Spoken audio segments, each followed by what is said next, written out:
My daughter Emily stood in front of 50 people at her birthday dinner and smiled like she had built her life from nothing. Then she said it calm, confident, rehearsed. I never had anyone help me.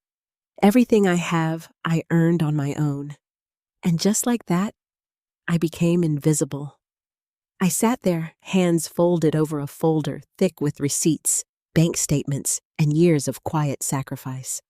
I didn't interrupt, not yet, because I hadn't come to argue. I had come to remember and to make sure everyone else did too. If you've ever been hurt by someone, you gave everything to go ahead and like this video. And if this story hits close to home, tell me where you're watching from and what time it is. I read every single comment. Don't forget to subscribe because this night, it didn't end the way she expected. I used to believe that love, real love, left a permanent mark. That if you gave enough, sacrificed, enough stayed up long enough through the nights your child would remember. I was wrong. My name is Joyce Butler.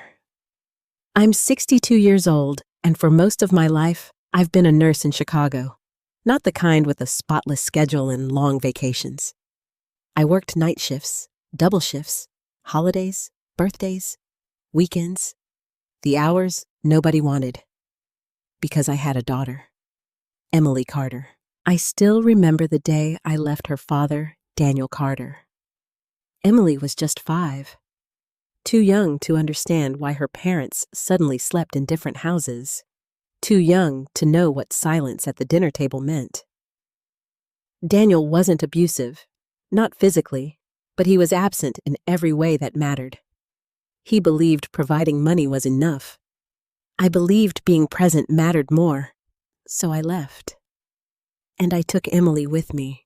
We moved into a small apartment on the south side, 1 bedroom. I gave it to her. I slept on a pull-out couch that groaned every time I turned over. But I didn't mind, because every night she would run to me after a bad dream and whisper, "Mommy, you're here right." And I always said, "I'm here. I'm not going anywhere." Back then, she believed me. I worked nights at the hospital, while a neighbor, Mrs. Green, watched Emily. I'd come home exhausted sometimes, barely able to keep my eyes open, but I'd still make her breakfast before school. Pancakes when I had the energy, toast when I didn't.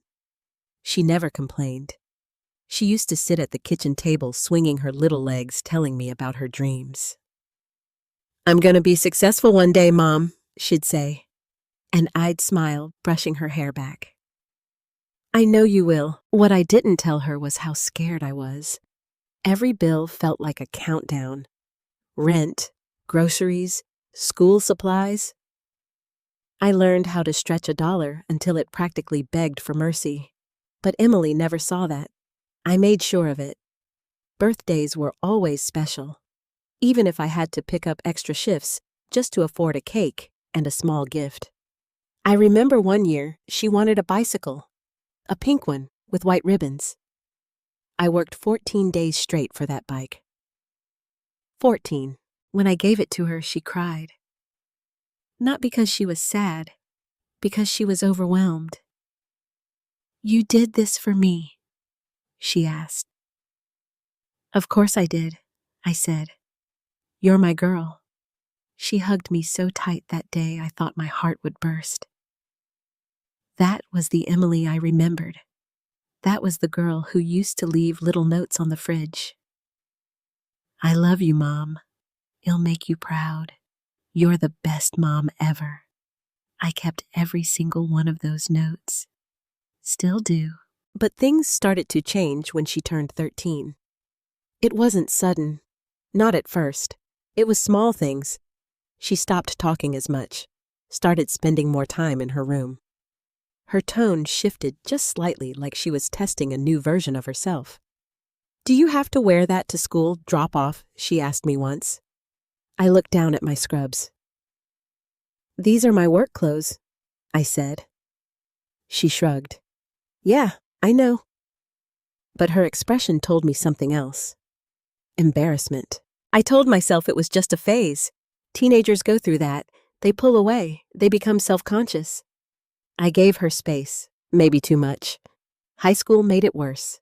Emily got smarter, more ambitious. She started talking about colleges, internships, careers, big dreams, bigger than anything I had ever imagined for myself.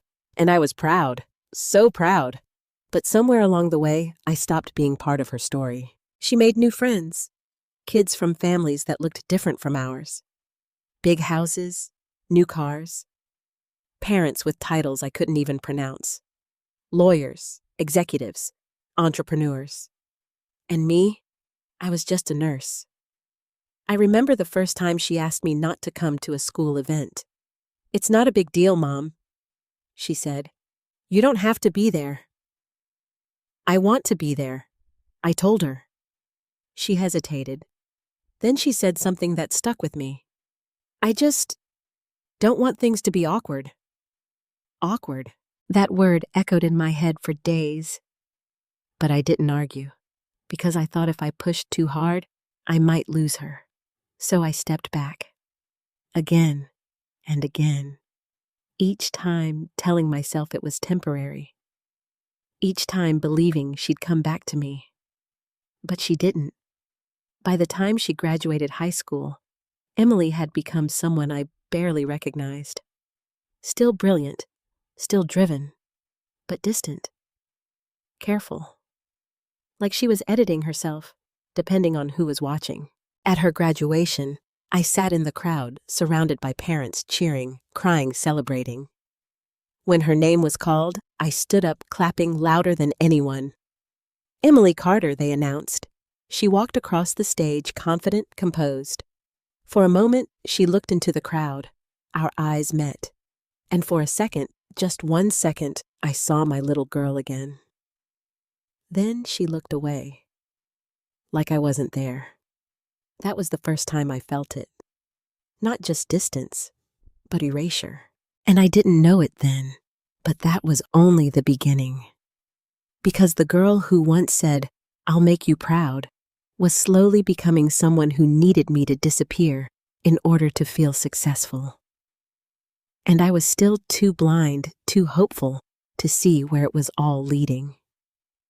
When Emily got into the University of Illinois, I cried in the hospital break room. Not quietly, not gracefully. I sat there in my scrubs, hands shaking, reading the acceptance email over and over, like it might disappear if I blinked too long. "She did it," I whispered to myself. "My girl did it." That night, I picked up an extra shift. Not because I had to, because I knew what was coming next. College wasn't just a dream. It was expensive, brutally expensive. Tuition, housing, books, food, things added up faster than I could count. But I didn't hesitate. I opened a savings account years ago for this exact moment. It wasn't much, but it was everything I had managed to set aside from years of skipping vacations, buying secondhand clothes, and saying no to myself. Still, it wasn't enough. So I took out loans, quietly. Emily never saw the paperwork. She never saw the numbers. I made sure of that. "Mom, you don't have to do all that," she said once, standing in the kitchen with her acceptance letter in hand. "I want to," I told her. She looked at me for a moment like she wanted to say something else, but she didn't. Instead, she just nodded. "Okay." Move-in day came faster than I expected. Her dorm room smelled like fresh paint and possibility. There were girls everywhere laughing, unpacking, calling their parents for help. I carried boxes up 3 flights of stairs while pretending my knees didn't hurt. "You can leave the rest, Mom," Emily said at one point. "I've got it." "I'm fine," I said, forcing a smile. "Let me help." We arranged her room together. I made her bed the way she liked it. Tight corners, smooth sheets. She rolled her eyes, but didn't stop me. "Mom, it's just a dorm." "I know," I said softly. "But it's your dorm." When everything was done, there was this quiet moment. Just the two of us. I looked around the room, trying to memorize it. trying to memorize her. "You're going to do amazing things," I told her. She smiled, but it didn't reach her eyes. "Thanks, Mom." Then came the goodbye. I hugged her longer than I should have. "Call me," I whispered. "I will. Promise." She hesitated just for a second. "Yeah, I promise." I walked out of that building feeling like I had just left a piece of myself behind. At first, she kept her promise. She called once a week, sometimes twice. She told me about her classes, her professors, her new friends. "There's this girl, Madison," she said once. "Her dad owns like 3 companies."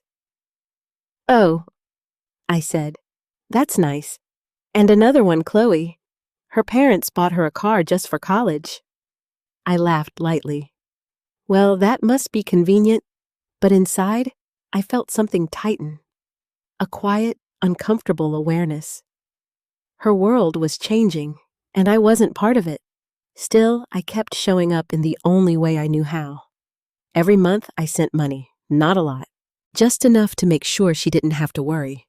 Groceries, books, emergencies. Sometimes she'd text, "Thanks, Mom." Other times, nothing. I didn't take it personally, at least not at first, because I knew she was busy, because I knew college was overwhelming, because I kept making excuses for her, to cover the gaps, to protect the image I still held on to. But then something changed. It was subtle. The calls became less frequent. Once a week turned into once a month, then sometimes nothing at all. I'd sit by the phone after my shift staring at the screen, waiting, telling myself, she's just busy. One night, I called her. It rang 5 times before she picked up. "Hey, Mom," she said quickly, too quickly. "Hi, honey," I said, trying to sound cheerful. "Just wanted to check in." "I'm actually heading out right now," she said. "Can I call you later?" Of course I said. She didn't. The next time we spoke, it was 3 weeks later. "I've just been swamped," she explained. "Midterms projects, you know how it is." "I understand," I said, and I did. At least, I thought I did. But then came the moment that changed everything. I was scrolling through Facebook during a quiet moment at work, just passing time. And then I saw it, a photo of Emily. She was standing with a group of friends all dressed up, smiling at the camera. The caption read, "Proud of how far I've come on my own. Nothing but hard work and determination." I stared at the screen. On my own. The words didn't make sense at first. I read them again and again. Maybe I was overthinking it. Maybe it was just phrasing. But then I scrolled through the comments. "So inspiring, you've done everything yourself, girl. Self-made queen. And Emily?" She didn't correct them. She liked the comments. She replied with hearts, with gratitude, like it was true. I felt something inside me crack. Not loudly, not dramatically, just quietly, like glass under pressure. I told myself it didn't matter. It was just social media. People exaggerate. They simplify. They create versions of themselves that feel better, cleaner, stronger. I understood that. I really did. So I let it go. Or at least I pretended to. But then it happened again and again. Different posts, different words, same message. I built this myself. I never had help. I had to figure everything out alone. Each time it felt like a small piece of me was being erased. And the worst part, she wasn't just telling strangers. She was starting to believe it. Because when someone repeats a story enough times, it stops being a lie. It becomes their truth. And I was nowhere in it. I didn't confront her. Not yet. Because part of me was still hoping, still believing, that somewhere beneath all of that, my daughter was still there. The girl who hugged me over a pink bicycle. The girl who wrote me notes. The girl who once said, "I'll make you proud." But deep down, I was starting to realize something I didn't want to admit. Maybe she already had. Just not in the way I thought. I didn't say anything to Emily about those posts. Not when I first saw them. Not when they kept coming. I told myself, she's just young. She doesn't understand. But the truth, I didn't know how to say it without sounding needy. Without sounding like I was asking for credit. And I had never done that before. Not once. I had always believed that what I did as a mother wasn't something you kept score of. It wasn't a transaction. It was love. So I stayed quiet. Even when it hurt. Even when it started to feel like I was being slowly erased from her life, not just privately, but publicly. Then came Thanksgiving. Her first year away. I was nervous the entire week leading up to it. I cleaned the apartment twice, bought groceries I couldn't really afford, cooked everything she used to love. Mac and cheese, roasted chicken, sweet potatoes with marshmallows. I even baked that chocolate cake she used to beg for every year. The kind with too much frosting, the kind that made her laugh. She's coming home, I kept telling myself. Everything's going to feel normal again. She arrived late, 3 hours late. No call, no warning. When I finally heard the knock on the door, my heart jumped like I was 20 years younger. I opened it, and there she was. But not really. Her hair was different. Her clothes expensive, polished, effortless in a way I didn't recognize. She hugged me, but it was quick, light, like a habit. "Hey, Mom." "Hi, sweetheart," I said, holding on to her just a second longer than she seemed comfortable with. She pulled back first. "You look good," I added. "Thanks," she said, already stepping inside, already scanning the apartment like she was seeing it for the first time. "You redecorated?" she asked. "No," I said softly. "It's the same." She didn't respond. Dinner felt off. Not tense exactly, just disconnected. I kept trying to fill the silence. "So, how are your classes?" "Good. Any new friends?" "Yeah. What are you working on lately?" "Just projects." Every answer was short, controlled, like she was keeping me at a distance on purpose. At one point, I laughed lightly and said, "You used to talk my ear off, you know." She smiled, but it didn't last. "Yeah. Well, things change." That sentence stayed with me. Things change. I nodded. "I guess they do." After dinner, I brought out the cake, her favorite, or at least what used to be her favorite. "Oh," she said. "You didn't have to do that." "I wanted to," I replied. She took a small bite. "It's good," she said politely. Politely. Not excited, not nostalgic, just polite. We sat in silence for a moment. Then she checked her phone. "I might head back tonight," she said. The words hit me like a sudden drop. "Tonight?" I repeated. "Yeah, I have some things I need to get done." "You just got here," I said, trying to keep my voice steady. "I know, but you can stay," I interrupted. "You always stay." She sighed. "Mom, it's not a big deal." "It's not a big deal." I looked at her. Really looked at her. And for the first time, I saw it clearly. This wasn't just distance. This was detachment. "I made all this for you," I said quietly. "I didn't ask you to," she replied. The room went still, completely still. I felt something inside me shift. Not break, not yet, but shift. "I know you didn't," I said. "I just thought—" "You always think she cut in. That's the problem." I blinked. What does that mean? It means you assume I need you, she said. You assume I want all of this. She gestured around the apartment. The food, the calls, the constant checking in. It's a lot, Mom. A lot. I swallowed. I'm your mother, I said softly. I know, she replied. But I'm not a kid anymore. I never said you were. Then stop treating me like one. There it was, clear, sharp, final.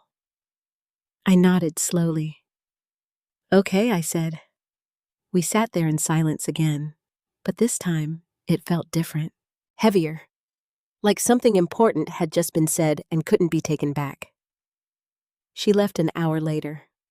No cake, no leftovers, no hug at the door, just a quick, I'll text you when I get back. She didn't.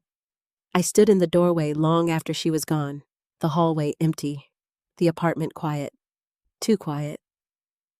I walked back inside and looked at the table. Half-eaten food, 2 plates, 1 barely touched. I started cleaning up slowly, mechanically, like I was moving through water. When I reached the cake, I stopped. I stared at it for a long time. Then I sat down, alone. And I did something I hadn't done in years. I cried. Not loudly, not dramatically, just quietly. Because something had changed that night. Something I couldn't ignore anymore. It wasn't just that Emily was growing up. It wasn't just that she was becoming independent. It was that she was starting to rewrite the story of her life.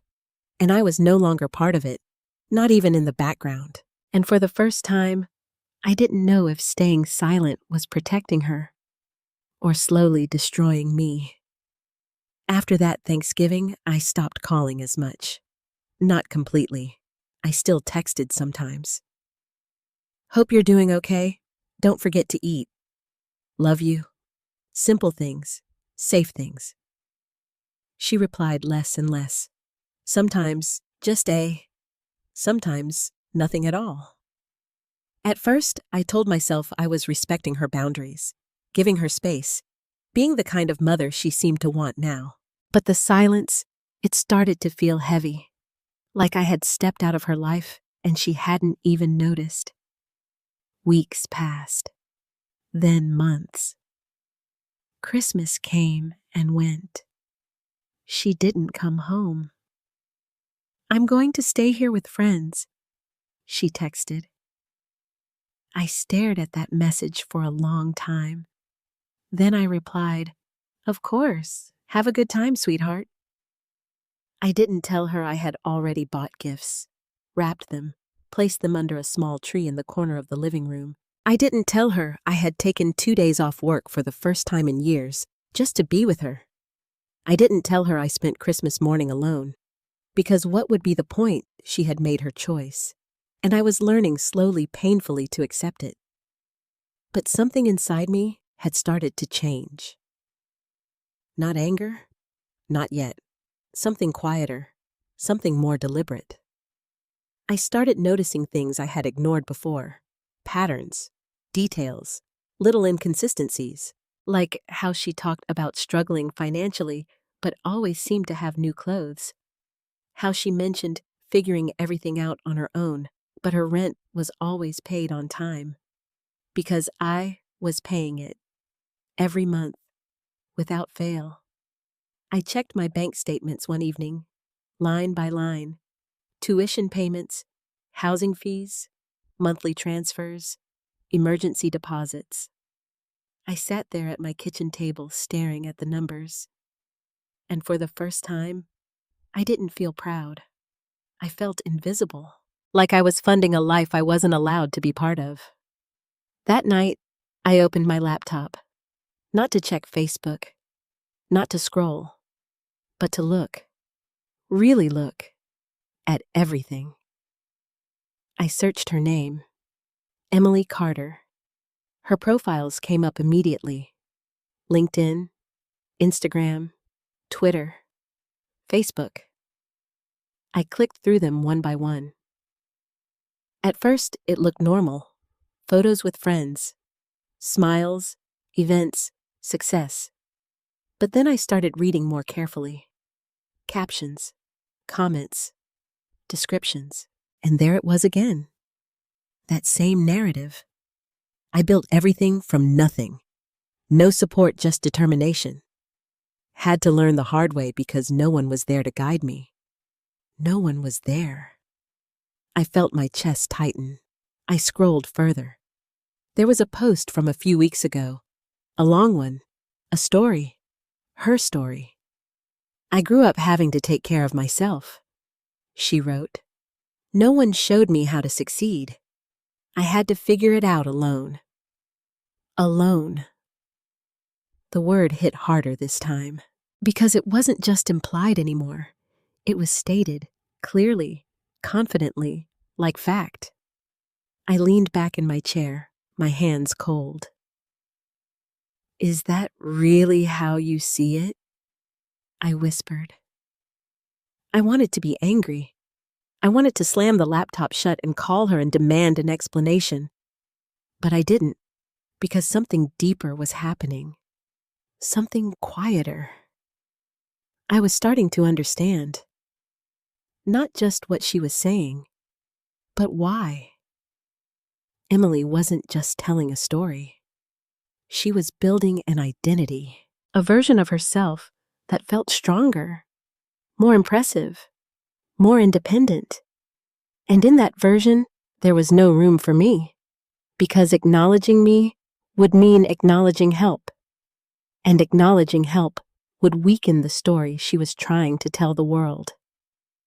I sat there for a long time, thinking, replaying everything, every sacrifice, every moment, every choice I had made. And I realized something I hadn't allowed myself to think before. Maybe my silence wasn't protecting her. Maybe it was enabling her, letting her rewrite reality without consequence, without truth. And for the first time, I asked myself a question that scared me. What if I stopped? Stopped paying, stopped sending, stopped quietly supporting a narrative that erased me? The thought made my stomach twist, because I knew what that would mean. It would force a confrontation. It would break whatever fragile peace we still had. But what peace was that? We barely spoke. She barely acknowledged me. And yet I was still carrying the weight of her life. Alone, just like she claimed she was. The irony almost made me laugh. Almost. I stood up and walked to the small drawer near the kitchen. The one I hadn't opened in years. Inside were the notes. The ones she used to write me as a child. I love you, Mom. You're the best. I'll never leave you. My hands trembled as I held them, because those words, they were real. That girl, she was real. So what happened? Where did she go? And more importantly, was she gone for good? I sat back down at the table, and that's when the idea came to me. Not out of anger, not out of revenge, but out of something else. Clarity. If Emily had built a story, then I had the truth. And the truth wasn't loud. It wasn't dramatic. It was documented. Every payment, every sacrifice, every moment. Receipts, real ones. I looked at my laptop again, then at the drawer, then back at the screen. And slowly, deliberately, I opened a new folder. I didn't know exactly what I was going to do yet. But for the first time in a long time, I wasn't just reacting. I was preparing. Because if the day ever came when she stood in front of people and said I did this all alone, I wouldn't argue. I wouldn't shout. I wouldn't beg. I would simply show the truth and let it speak for itself. Once I started, I couldn't stop. At first, I thought I would just gather a few documents, just enough to remind myself that I hadn't imagined everything. But it turned into something else, something bigger. Every night after work, I sat at my kitchen table with my laptop open, going through years of records, bank statements, emails, old bills, tuition confirmations, receipts I didn't even remember saving. I created folders. Tuition, rent, medical, emergency transfers. Each one filled up faster than I expected. Date after date, amount after amount, proof, clear, undeniable. I found the payment for her first semester, then the second, then every single one after that. Housing deposits. Late fees I had quietly covered when she forgot. Textbooks I had ordered for her because she said she couldn't afford them. Even that emergency transfer when she called me, crying because her card had been declined at a grocery store. "I don't know what happened, Mom," she had said back then, her voice shaking. "I can't even buy food. I've got you." I told her without hesitation, and I did, within minutes. No questions, no judgment, just love. I stared at that transaction for a long time, because now, that moment didn't exist in her version of the story. None of it did. I leaned back in my chair, rubbing my temples. "How did we get here?" I whispered. But the more I looked, the clearer it became. This wasn't one lie. It was a pattern, a carefully constructed version of her life that slowly erased every trace of me. Not out of cruelty, maybe, but out of convenience, out of pride, out of something that had grown too big to admit the truth anymore. And I had let it happen, by staying silent, by never asking for acknowledgement, by believing that love didn't need recognition. But maybe that belief had cost me something I couldn't ignore anymore. One night, around midnight, I found something that made me pause. An email from her sophomore year. Subject line: "I don't know what to do." I opened it slowly. "Mom," it read, "am really struggling right now. I feel like I'm falling behind everyone else. They all have connections, internships. I don't have anything.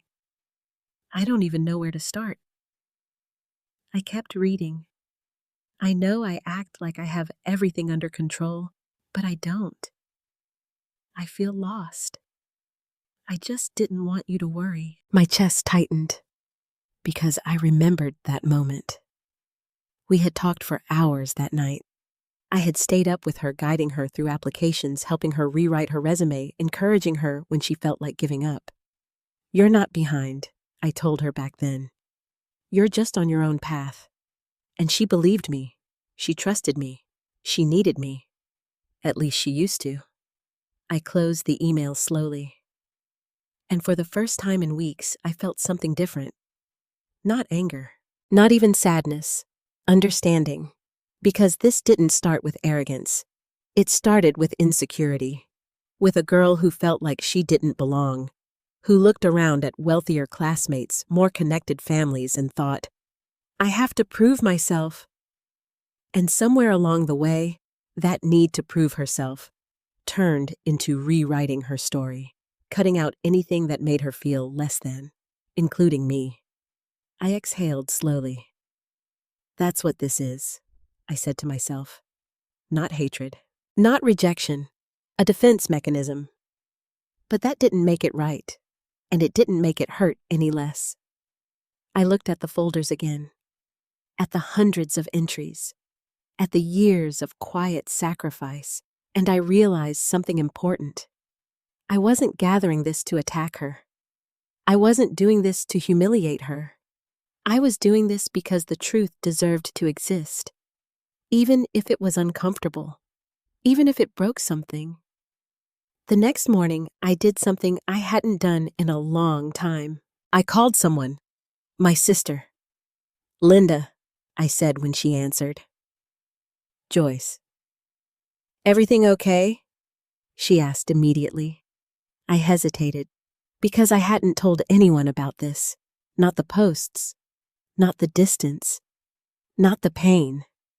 I need to talk, I said, and for the next hour, I told her everything. The silence, the posts, the Thanksgiving, the feeling of being erased. She didn't interrupt. She just listened. When I finished, there was a pause. Then she sighed. Joyce, why didn't you tell me sooner? I didn't want to make it a big deal, I admitted. It is a big deal, she said firmly. That is a big deal, she said firmly. That's your daughter. I know, and she's out there acting like you don't exist. I winced slightly at her tone. It's not that simple, I said. She's trying to prove something, your daughter. I know, and she's out there acting like you don't exist. I winced slightly at her tone. It's not that simple, I said. She's trying to prove something. Linda was quiet for a moment. Then she said something that stayed with me. Maybe. But in the process, she's erasing the one person who made it possible. I closed my eyes, because that was exactly how it felt. I don't want to fight her, I said softly. Then don't, Linda replied. But don't let her rewrite your life either. I swallowed. What would you do? She didn't hesitate. I tell the truth, calmly, clearly, and I'd let her decide what she wants to do with it. The truth. Simple, but powerful. I'm not trying to embarrass her, I said again. I know, Linda replied. But you're also not supposed to disappear just to make her comfortable. That hit harder than I expected. Because that's exactly what I had been doing. Disappearing, piece by piece, to make things easier for her. After the call ended, I sat there in silence, thinking, processing. And then my phone buzzed. A notification from Facebook. I opened it without thinking, and there it was. A new post from Emily. A photo of her dressed elegantly standing in front of what looked like a restaurant. The caption read, "Birthday dinner tonight. Celebrating how far I've come all on my own." I stared at the screen. My fingers went cold. Because this time, it wasn't just a pattern. It was a declaration. Public. Confident. Final. And something inside me finally snapped into place. Not with anger, but with certainty. Because suddenly, I knew exactly what I was going to do. I didn't comment on her post. I didn't like it. I didn't react at all. Instead, I sat there very still, staring at her smiling face on the screen.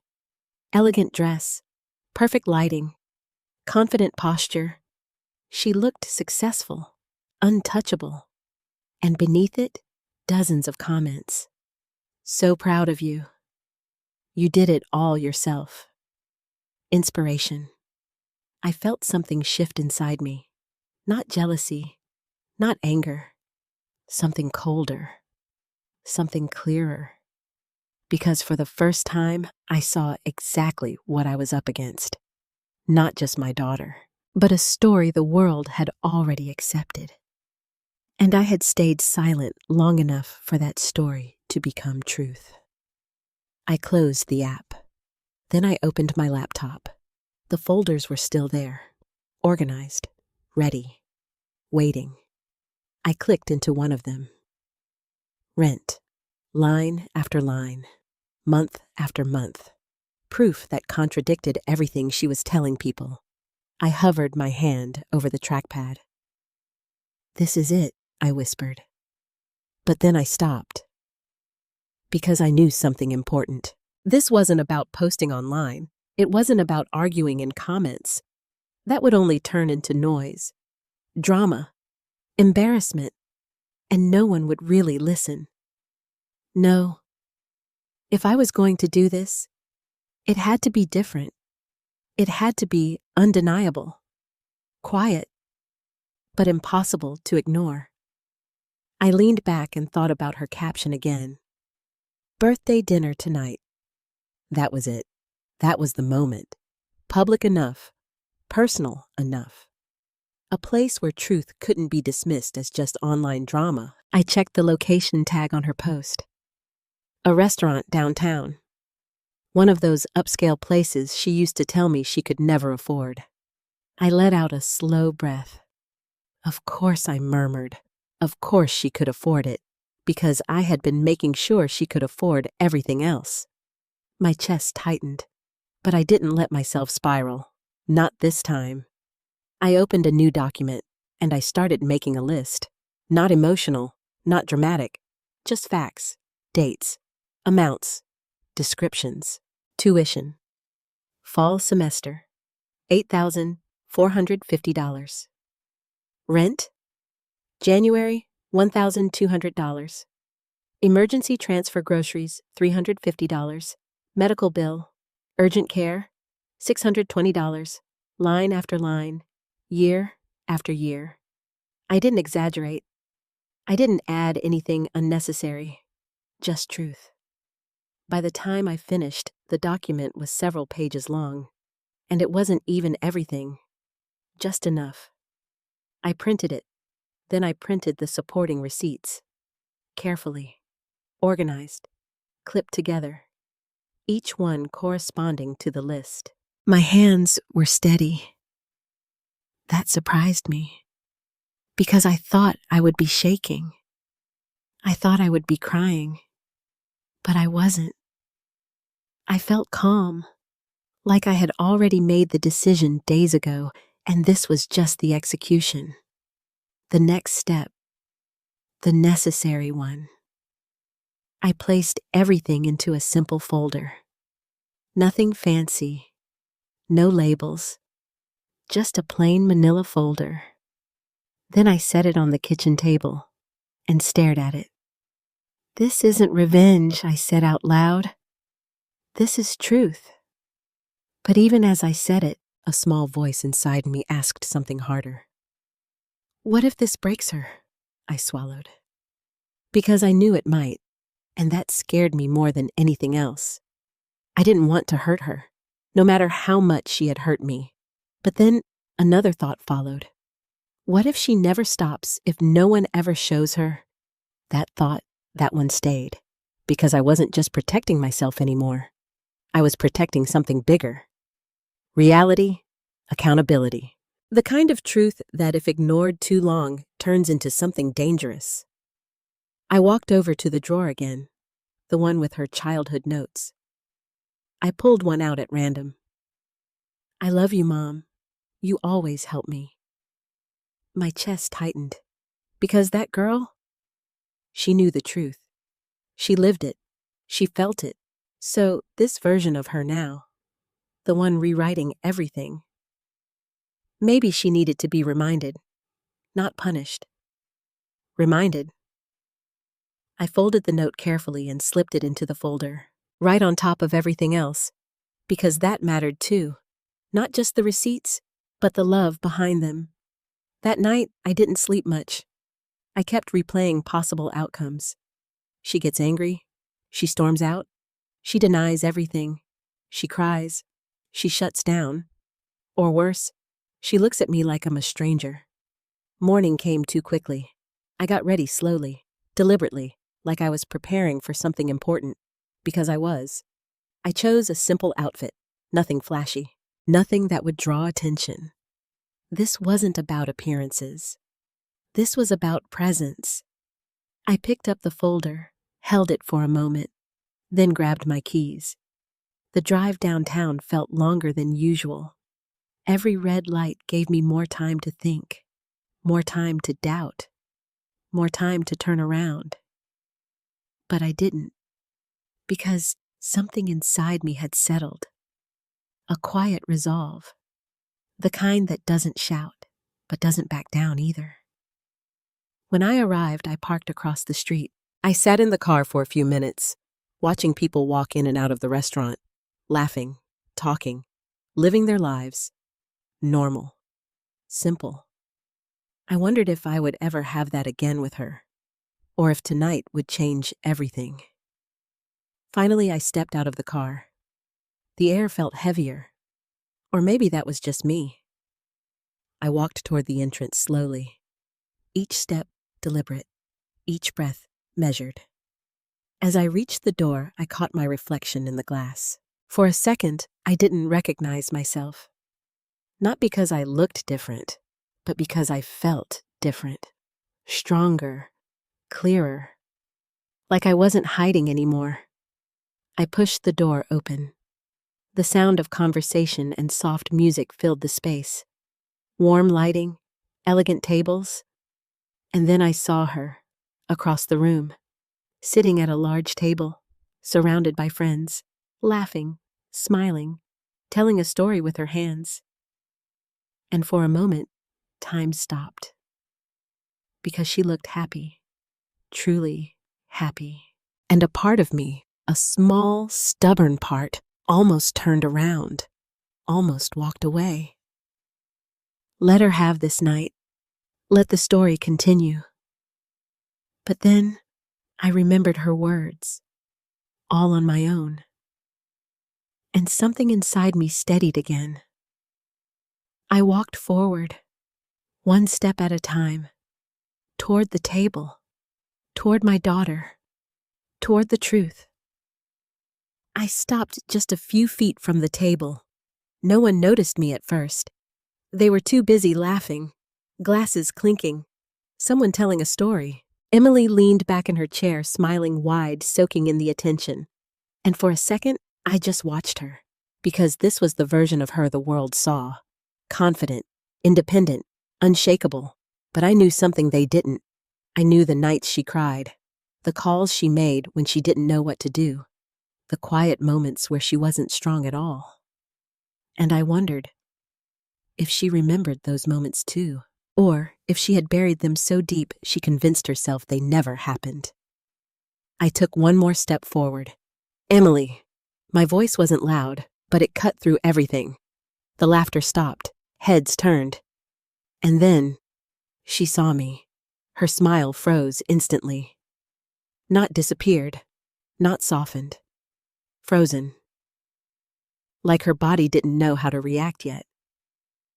"Mom," she said. It wasn't warm. It wasn't angry. It was surprised, confused, like I didn't belong there. I nodded slightly. "Hi." There was a pause, a long one, the kind that makes everyone at the table suddenly very aware of something they don't understand. One of her friends looked between us. "Emily, is this my mom?" she said quickly, but the way she said it felt like she was trying to control the moment, like she needed to define it before it got away from her. I gave a small smile. "Happy birthday." "Thanks," she replied, short, careful, guarded. I stepped closer to the table. "I didn't know if I should come," I said honestly, "but I thought I'd regret it if I didn't." She glanced around at her friends. I could see the tension in her shoulders, the calculation. What are they thinking? What is this going to look like? And that told me everything. This wasn't just about me and her anymore. This was about her image, her story. "Do you want to sit?" she asked, her voice tight. I shook my head gently. "No, I won't stay long." Another pause. I could feel every eye on me now. Waiting, curious, uncomfortable. And I knew this was the moment. I placed the folder on the edge of the table. Not aggressively, not dramatically, just there. Simple. "What's that?" she asked. Her eyes narrowed slightly. "A gift," I said. That made a few people smile. The tension softened for half a second, but Emily didn't smile. She was watching me too closely. She knew something was off. I didn't wrap it, I added softly. It didn't feel right to wrap something like this. Her jaw tightened. What do you mean I met here eyes, and for the first time that night I didn't wrap it? I added softly. It didn't feel right to wrap something like this. Her jaw tightened. What do you mean? I met her eyes, and for the first time that night I didn't look away. It's just something I thought you might want to have, I said. For yourself. Her fingers tapped lightly on the table, a nervous habit she had since she was a kid. I don't understand, she said. I nodded. I know. Another silence. One of her friends shifted in their seat. Someone reached for their drink. No one spoke, because everyone could feel it now. Something was happening. Something real. I saw your post, I said calmly. Her expression changed instantly. There it was, recognition, and then defensiveness. It was just a post, she said quickly. I know, I replied. Then why are you? I'm not here to argue, I said gently. That stopped her, because I wasn't raising my voice. I wasn't accusing her. I wasn't making a scene. And somehow, that made it harder for her. I paused, choosing my words carefully. I wanted to give you something that belongs to you. She stared at the folder again. Suspicion now. What is it? I slid it slightly closer to her. Open it later, I said. No, she said immediately. Ill. Open it now. Of course she would. She needed control. Needed to show everyone that she wasn't shaken. That nothing could catch her off guard. I nodded once. Okay. She reached for the folder slowly. I noticed her hands weren't as steady as she probably wanted them to be. She opened it, pulled out the first page, and started reading. At first, nothing. Just concentration. Her eyes moving across the page, processing. Then a flicker. Confusion. She flipped to the next page, then the next. Faster now. Her breathing changed. Subtle. But I noticed, because I knew her. What is it? One of her friends asked quietly. Emily didn't answer. She kept reading until she reached the receipts. That's when everything shifted. Her fingers stopped, held the paper too tightly. Her lips parted slightly, like she was about to say something but couldn't find the words. I didn't speak. I didn't interrupt.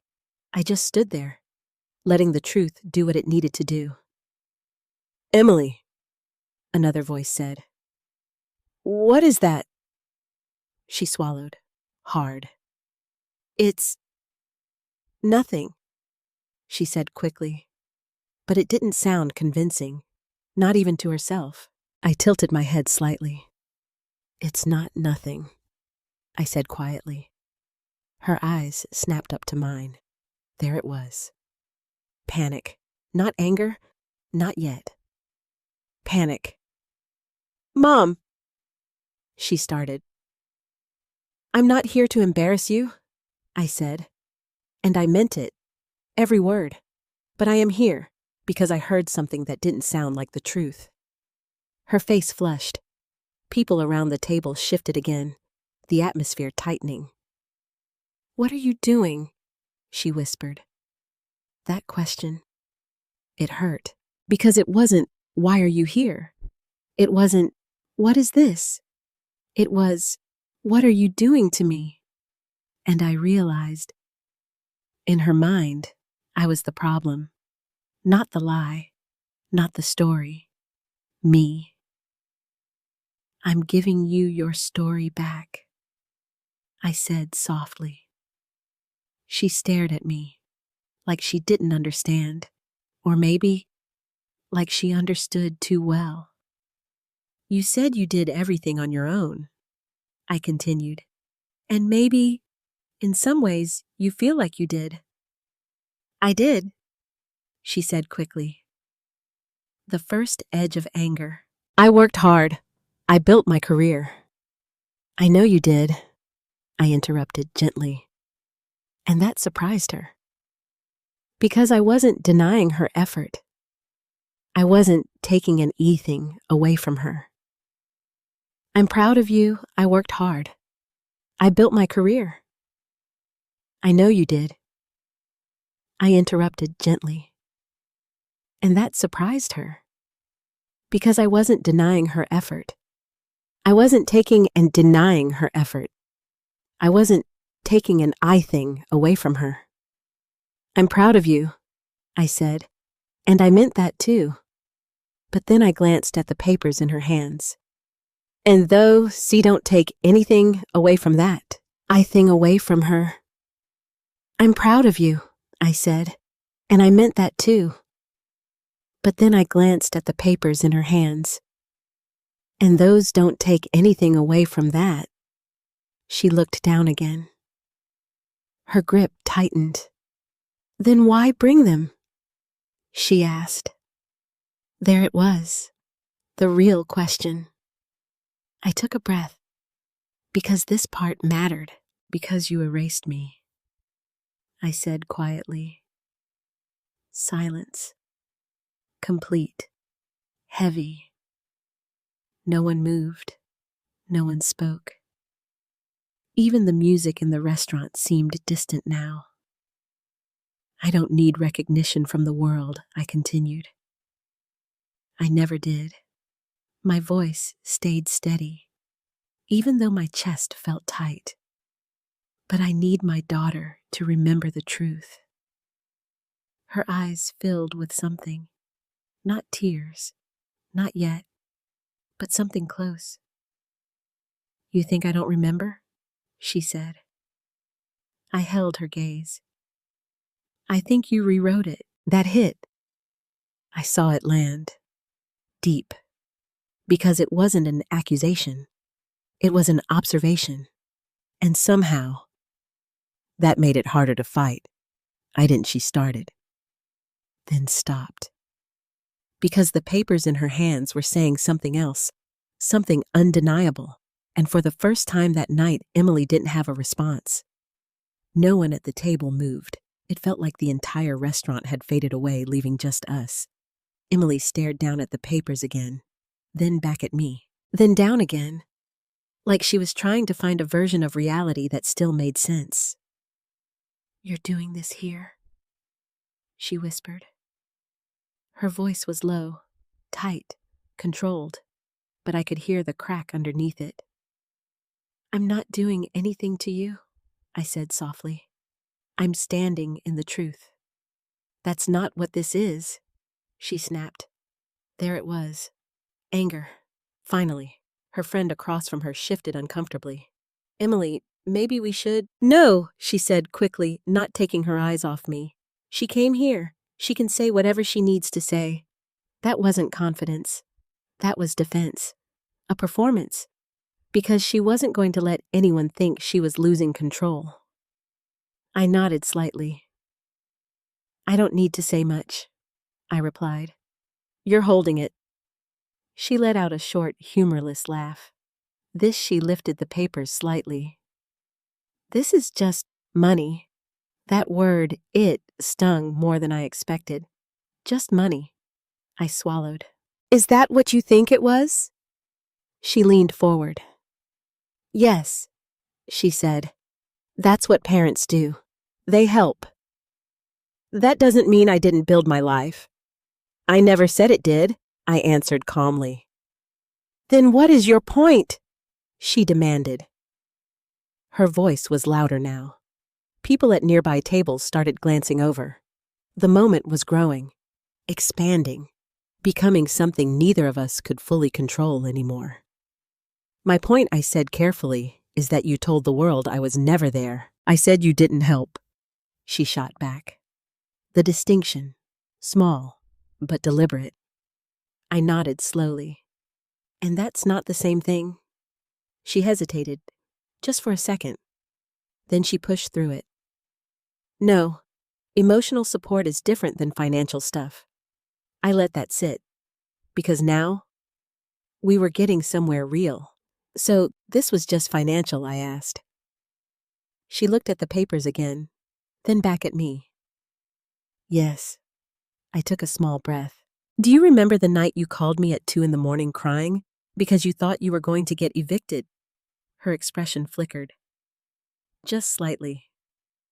I remember being stressed, she said. I stayed on the phone with you for 3 hours. I continued. Until you fell asleep. She looked away. That's what moms do, she muttered. I nodded again.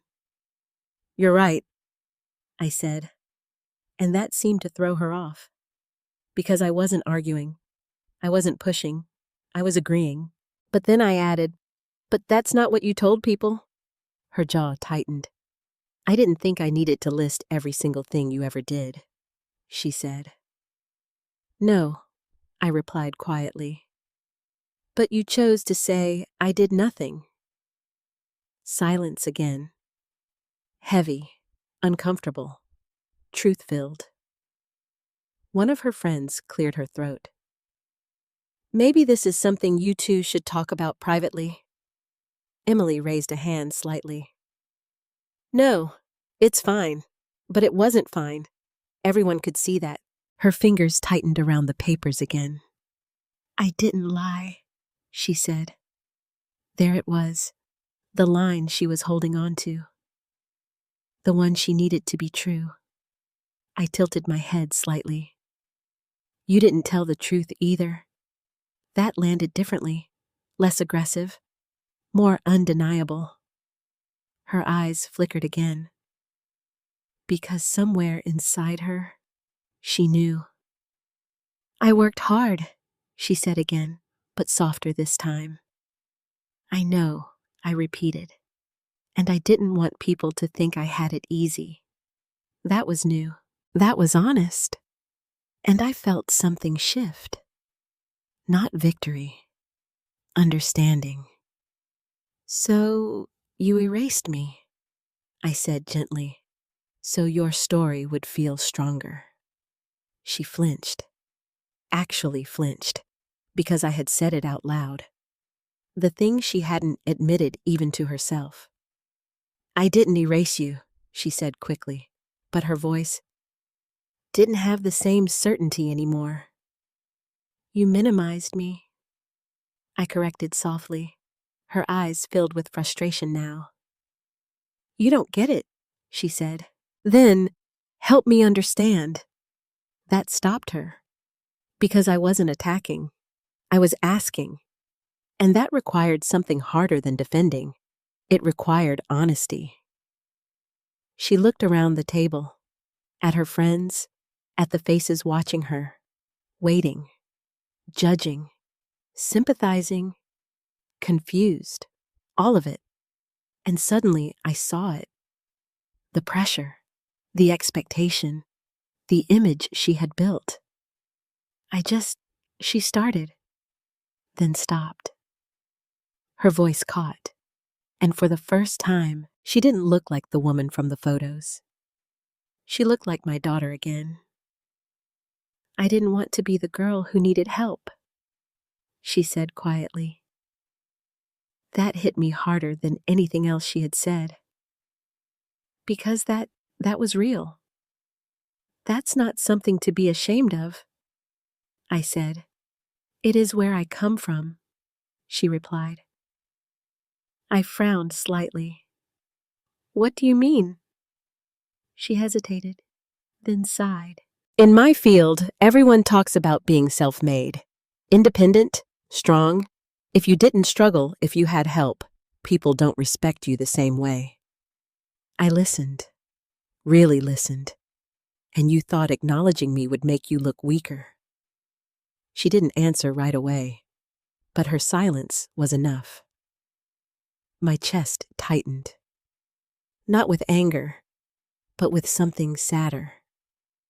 Because she had been living in a world where love looked like weakness.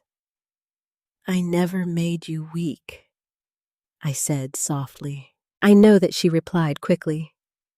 "Then why make it sound like I didn't exist?" She looked down again. At the papers, at the evidence, at the truth she couldn't ignore anymore. "Because it was easier," she admitted. There it was. The truth. Simple, brutal, honest. Easier to rewrite, easier to simplify, easier to control. I nodded slowly. "I understand that," I said. She looked up, surprised. "You do?" "Yes," I said, "because it would have been easier for me to stay home tonight." That hit her. I saw it, because she knew how hard this was for me. "I didn't come here to hurt you," I continued. "I came here because I couldn't let that version of our story become permanent." Her eyes softened slightly, but only for a moment. Then the defensiveness returned. "So what now?" she asked. "You want me to go online and apologize? Make a post correcting everything?" I shook my head. No, that surprised her again. "I don't care about the internet," I said. "Then what do you want?" I held her gaze, and this time my voice was steady in a different way. Not firm, not cold, just honest. "I want my daughter to know who stood beside her." Silence. Deep. Still. Because that wasn't a demand. It wasn't a threat. It wasn't something she could argue against. It was something she had to feel.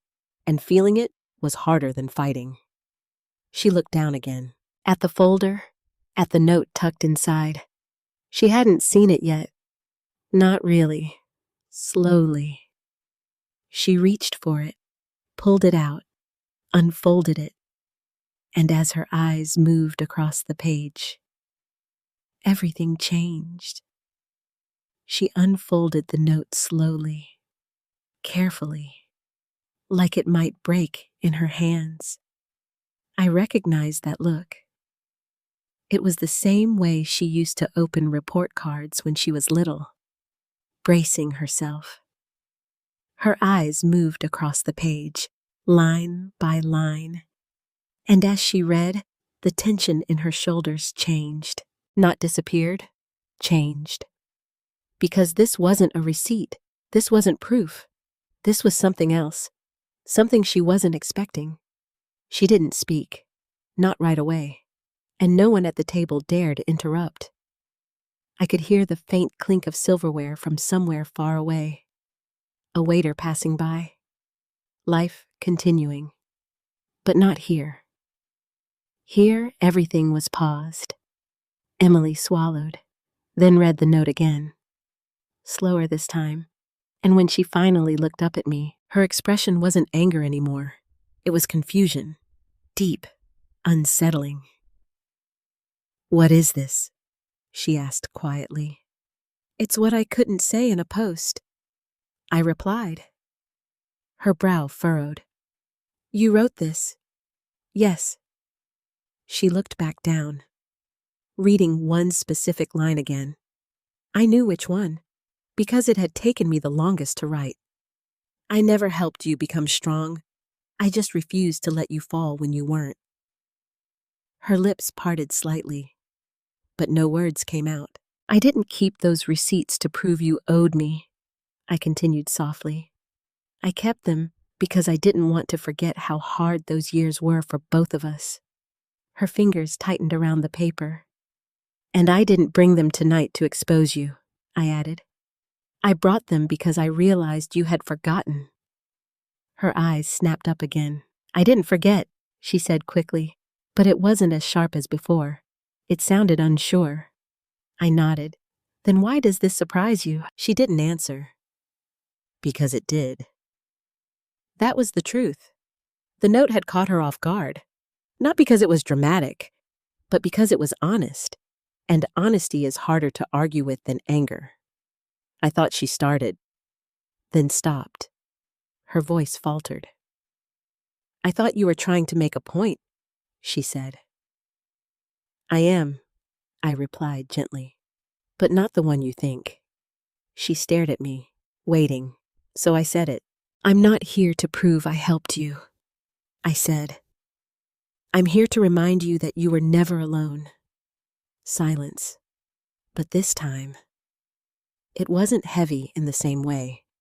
It was softer, more fragile. One of her friends wiped her eye quietly. Another looked down at the table.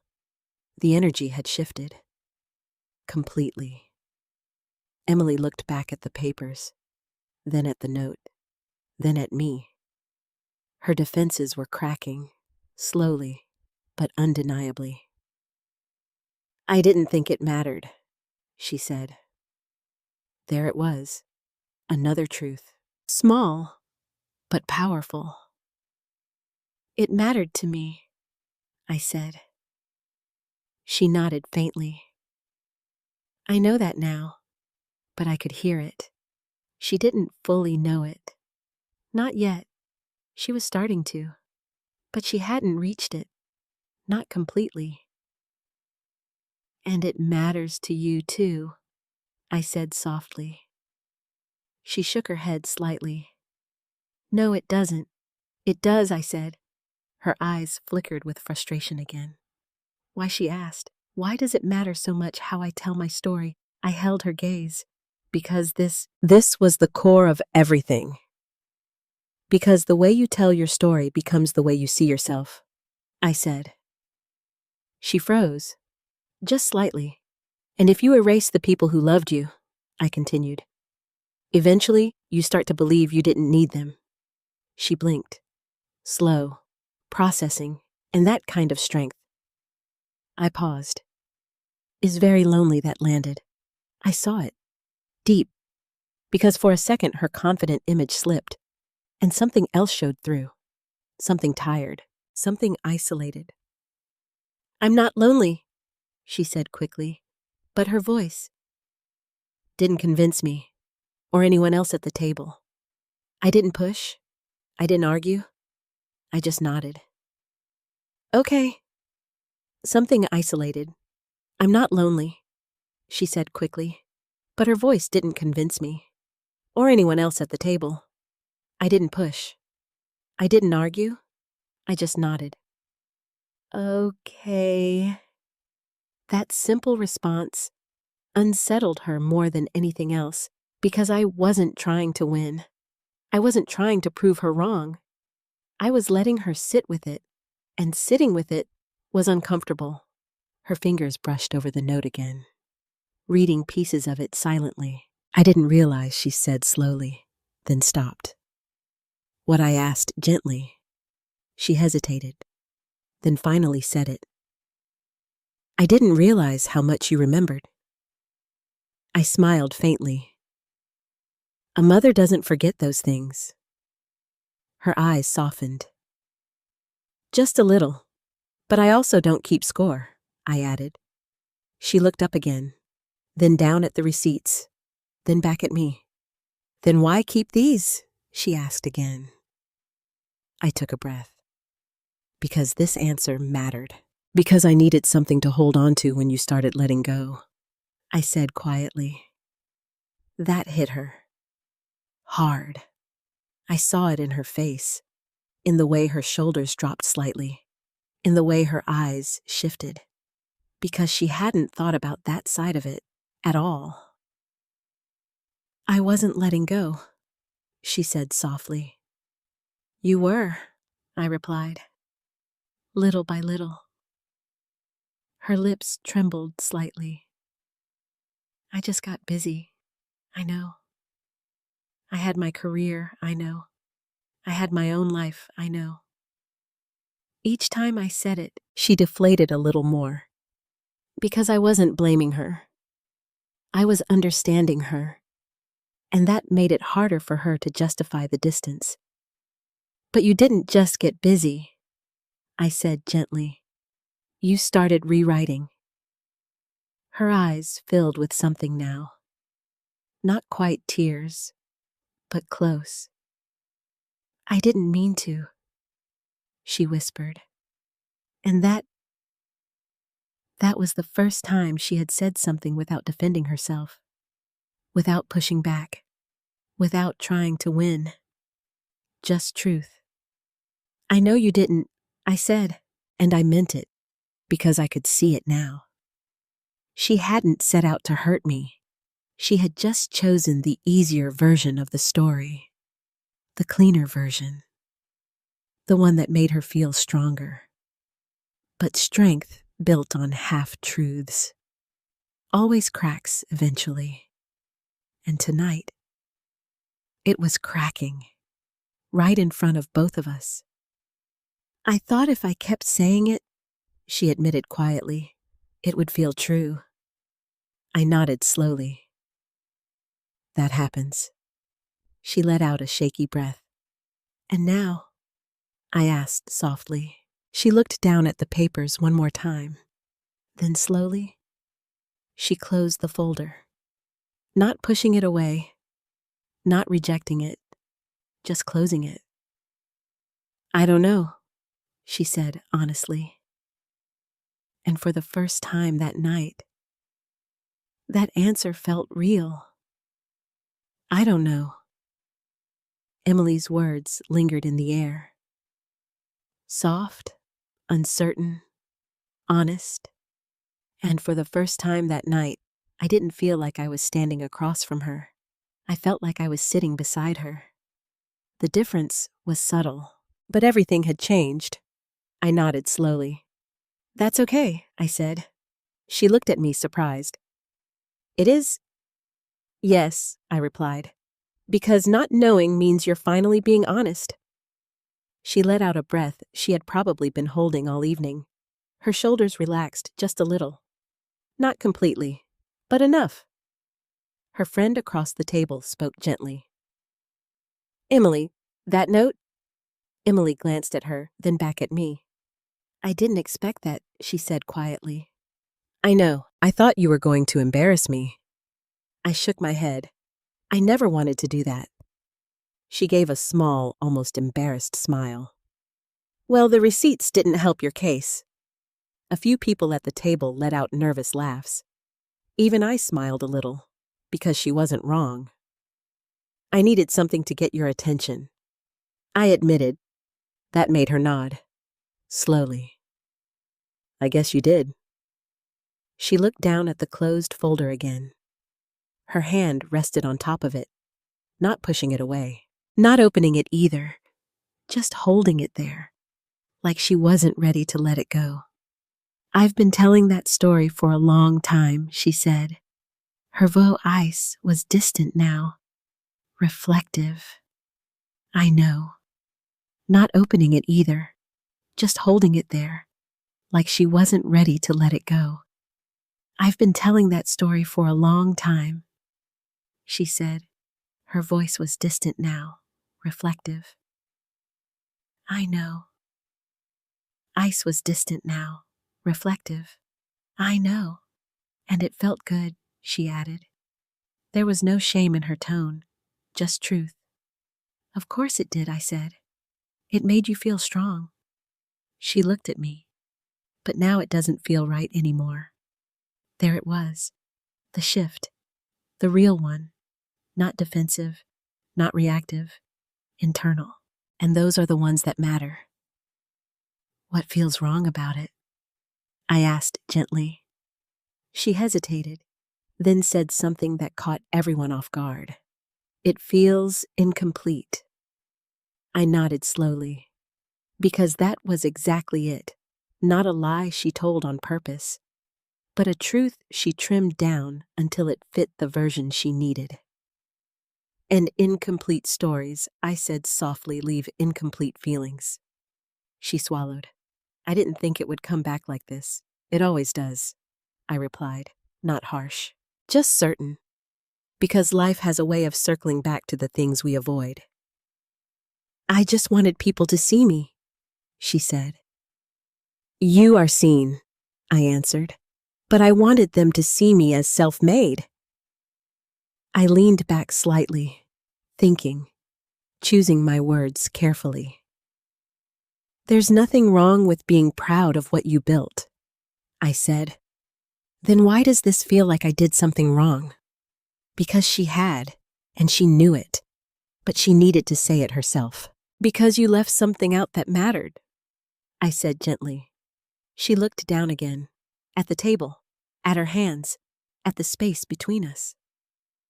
I didn't think it mattered that much, she whispered.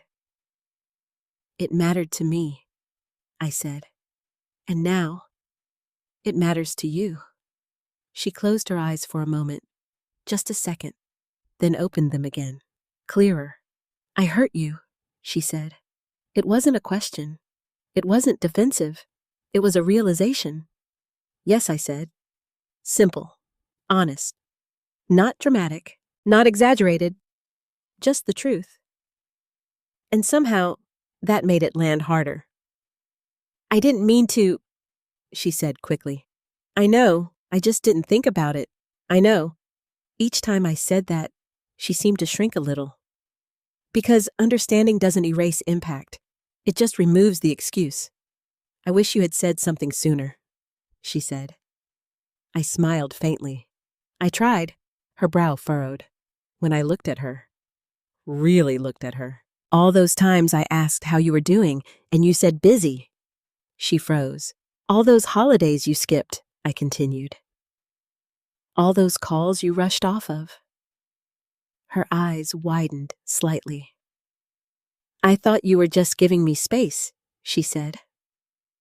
I was, I replied. Until space turned into distance. That hit her, because she could see it now. The slow drift, the quiet disconnect, the way it didn't happen all at once, but little by little. I didn't realize it was that bad, she whispered. It wasn't bad, I said. It was lonely. Her eyes filled. This time, there was no holding it back, no control, just emotion. I didn't want you to feel that way, she said. I know, but I did.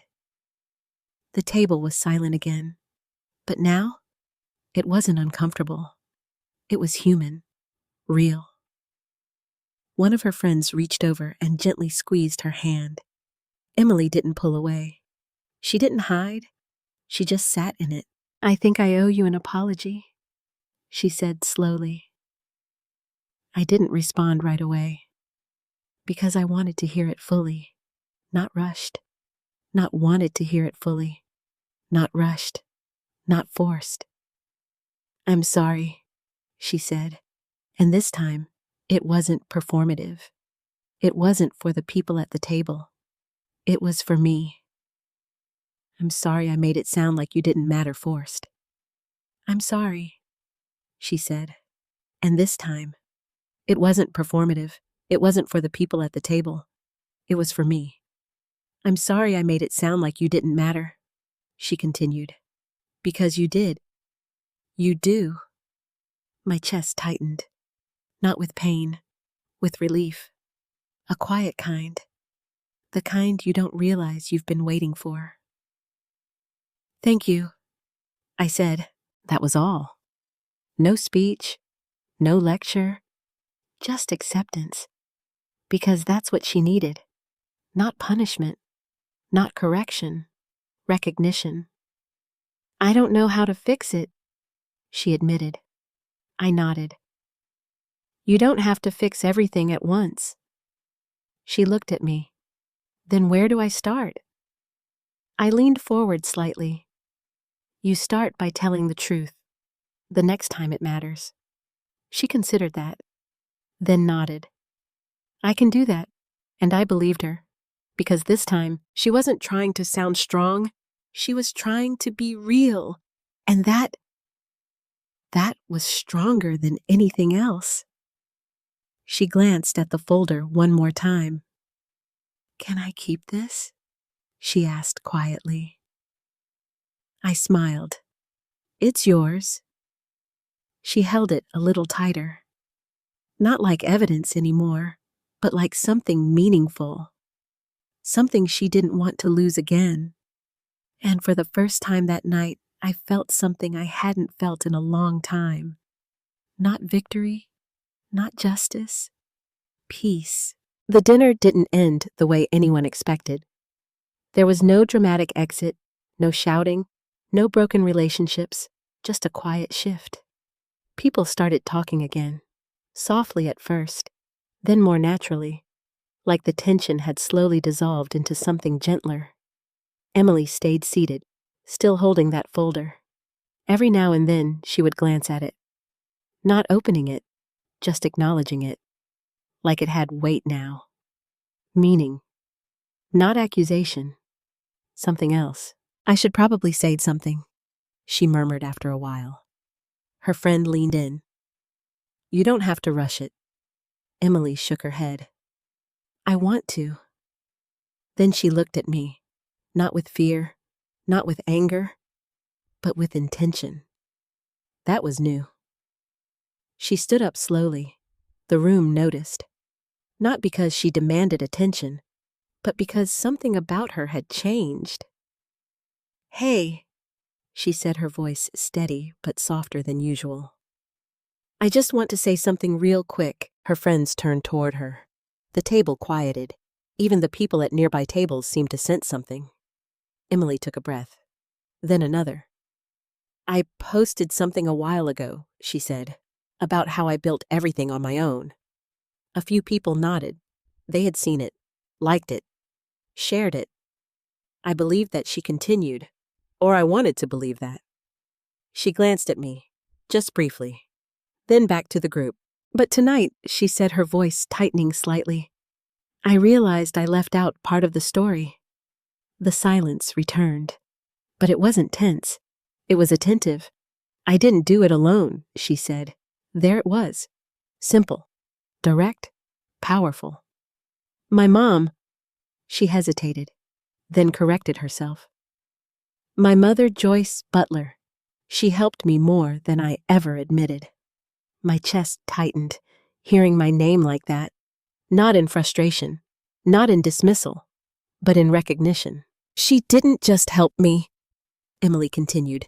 She carried me through some of the hardest parts of my life. A few people shifted in their seats, listening more closely now. I didn't say that before, she admitted, because I thought it made me look weaker. She laughed softly, but there was no humor in it. Turns out, it just made my story incomplete. That word again, incomplete. And now she understood it fully. I'm proud of what I've built, she said. And you should be someone at the table, added quietly. Emily nodded. I am. But I'm also proud of where I came from and who helped me get here. Her eyes met mine again, longer this time. I'm sorry I didn't say that sooner. There it was, not just to me, but publicly, in front of everyone. And that mattered, because the story she had told publicly was now being corrected publicly. That takes courage, more than the original post ever did. I think we all forget sometimes, she added. We want to look strong, independent, untouchable. A few heads nodded, quiet agreement. But strength doesn't mean pretending you didn't need anyone, she said.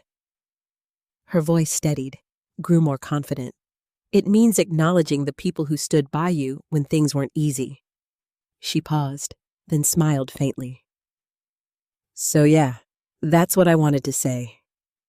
No applause, no dramatic reaction. Just a soft, collective understanding. And that was enough. Emily sat back down. Her hands trembled slightly, but her face looked lighter, like she had put something down, something heavy she'd been carrying without realizing it. Her friend leaned over. That was really brave. Emily exhaled. It felt scary. But good. Emily nodded. Yeah, good. She looked at me again. Different now. Not as someone she had to defend against, but as someone she was reconnecting with. Thank you, she said quietly, for not tearing me apart tonight. I smiled. That was never the plan. She gave a small laugh. I'm glad. There was a pause. Then she added softly, I think I would have deserved it. I shook my head. No, you needed clarity, not punishment. That made her blink, because she hadn't expected that. Most people don't. We expect consequences to hurt. But sometimes the real change comes from being seen. Fully, honestly, without being attacked. I still feel bad, she admitted. That's normal. I don't like it. No one does. She smiled faintly. Guess that means I'm learning. Guess it does. She picked up the folder again. This time, she opened it.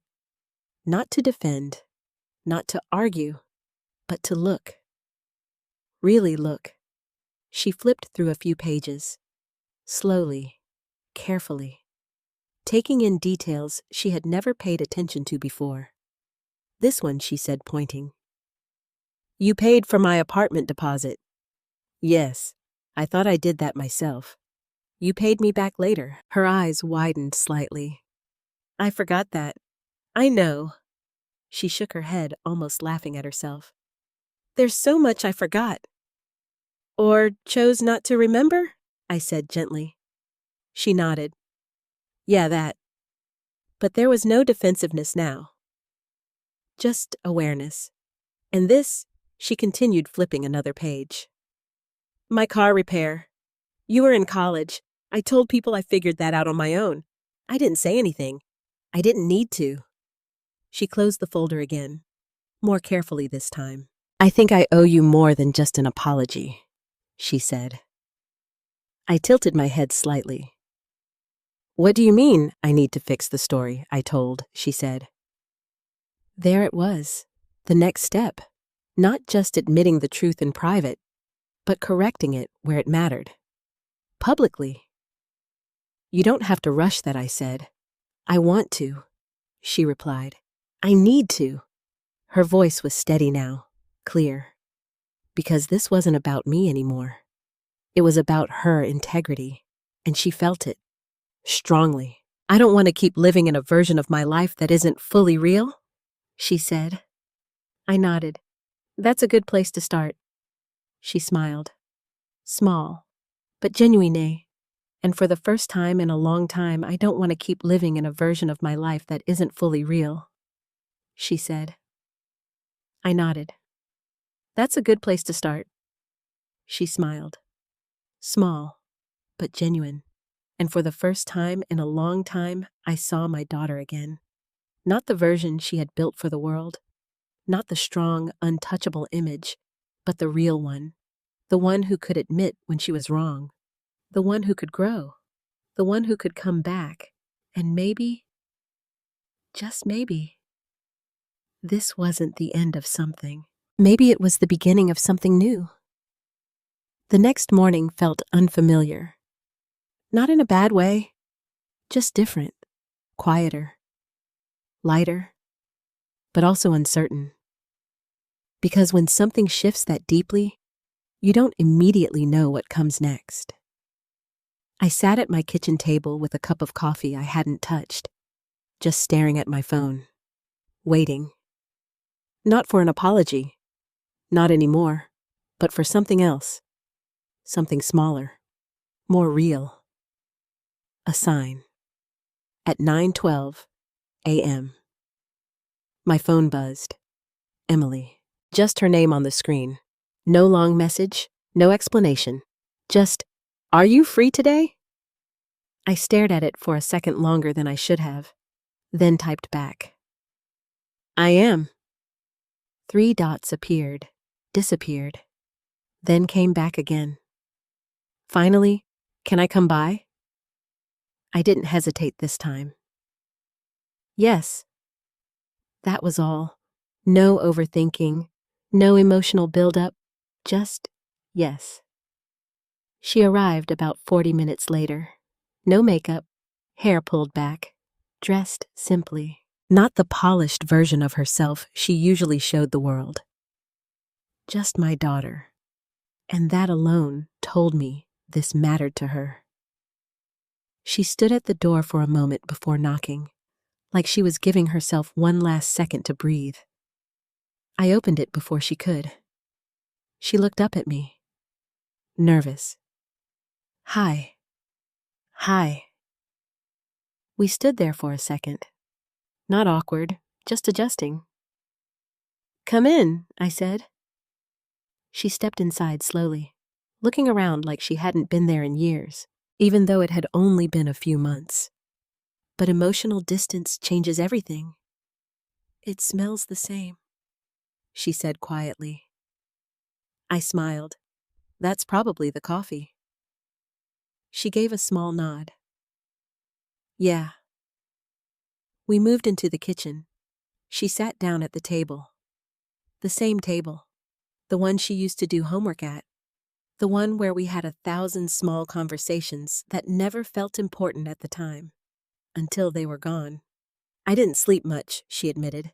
Me neither. She looked down at her hands, then up at me. I kept thinking about everything. I leaned against the counter, listening, not interrupting, not just last night, she added, but everything before that. I nodded slowly. Yeah. She swallowed.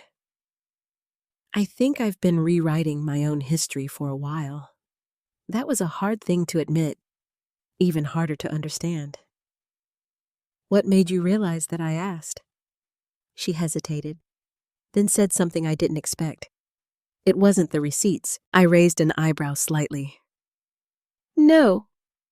She shook her head. It was the note. That made sense.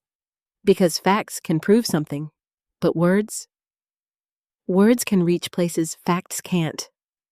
I kept reading it in my head. I raised an eyebrow slightly. No. She shook her head. It was the note. That made sense. Because facts can prove something, but words can reach places facts can't.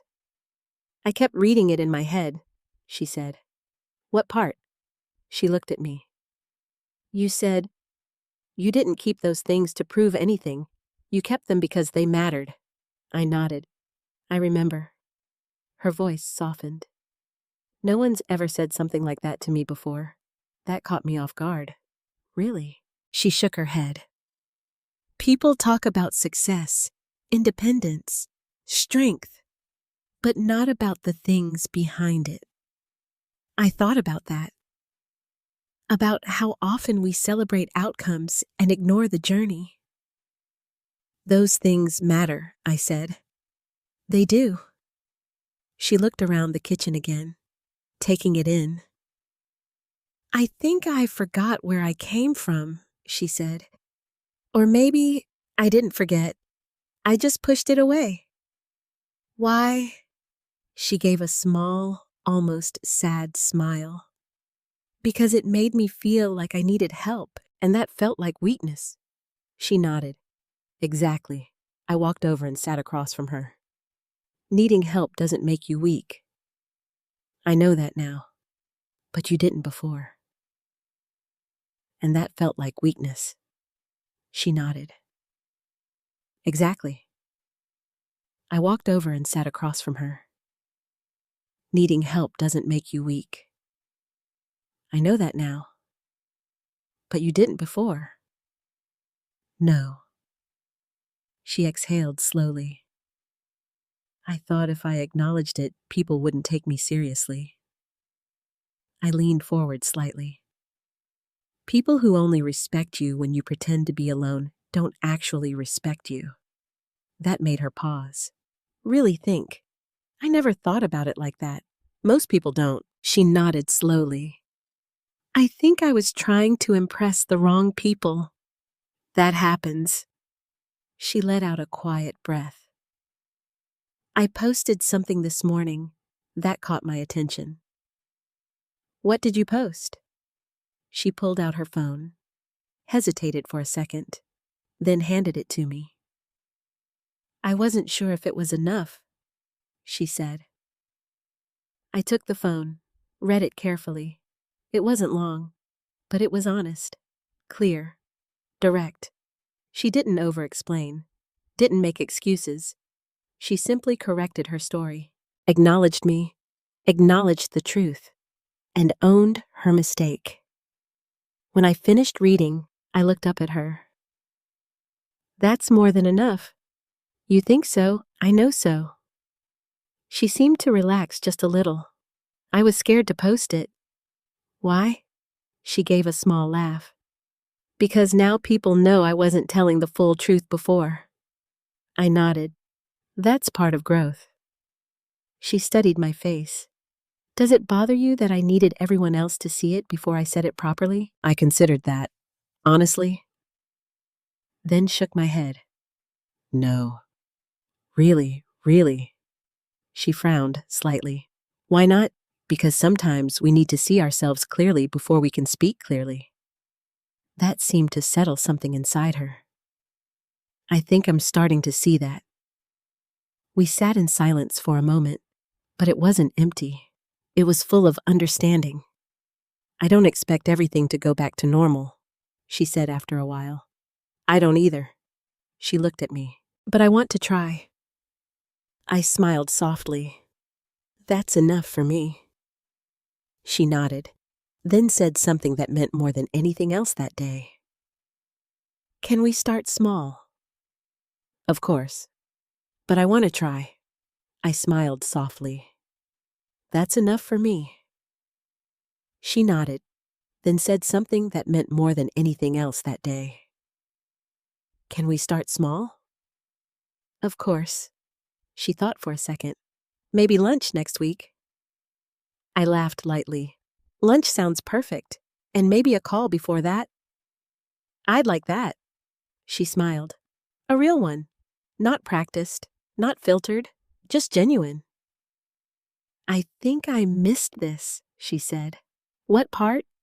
She looked around again, then back at me. "This feeling normal." I nodded. "Me too." And for the first time in a long time, it didn't feel like we were trying to fix something unbroken. It felt like we were building something new, stronger, more honest, and this time, complete. The first lunch felt surprisingly normal. Not perfect, not emotional, not dramatic, just dang broken. It felt like we were building something new, stronger, more honest, and this time, complete. The first lunch felt surprisingly normal. Not perfect, not emotional, not dramatic, just normal. And after everything we had been through, that felt almost surreal. Emily chose a small cafe downtown. Nothing fancy, no big audience, no pressure, just a quiet place with soft music and a few scattered tables. When I walked in, she was already there, sitting by the window, hands wrapped around a cup of tea, looking out but not really seeing anything, thinking. When she noticed me, she stood up quickly, a little too quickly, like she didn't know what to do with her energy. "Hi." "Hi." We didn't hug right away. That would have felt forced, so we just sat, and that was enough. For now. "I ordered you coffee," she said. "Same as always." I smiled. "You remembered." Of course I did. But something in her tone made it clear. She was remembering more than just coffee. We sat quietly for a moment, letting the space settle around us. "I've been thinking a lot this week," she said finally. "I figured." She gave a small smile. "Yeah, probably obvious." "What about?" She looked down at her cup, then back at me. "I think I've spent most of my life trying to prove something." "To who?" She paused. "Everyone," then added more quietly. "Myself." That hit deeper than she probably realized. "Prove what I asked." "That I could make it," she said. "That I wasn't dependent." And now, she exhaled slowly. "Now I think I confused independence with isolation." I nodded. "That's a common mistake." She looked at me carefully. Did you ever feel that way I thought about it? Honestly. Yes, I said. When I was younger. What changed? I smiled slightly. You. That caught her off guard. Me? Raising you? I explained. Teaches you very quickly that doing everything alone isn't strength. It's just exhausting. She laughed softly. I can see that now. We both sat with that for a moment. Then she reached into her bag, pulled something out, and placed it gently on the table. It was the folder. The same one, but different now. Neater, organized, like she had gone through it carefully. I've been looking through this all week, she said. I can tell. She nodded. I didn't realize how many pieces of my life you were part of.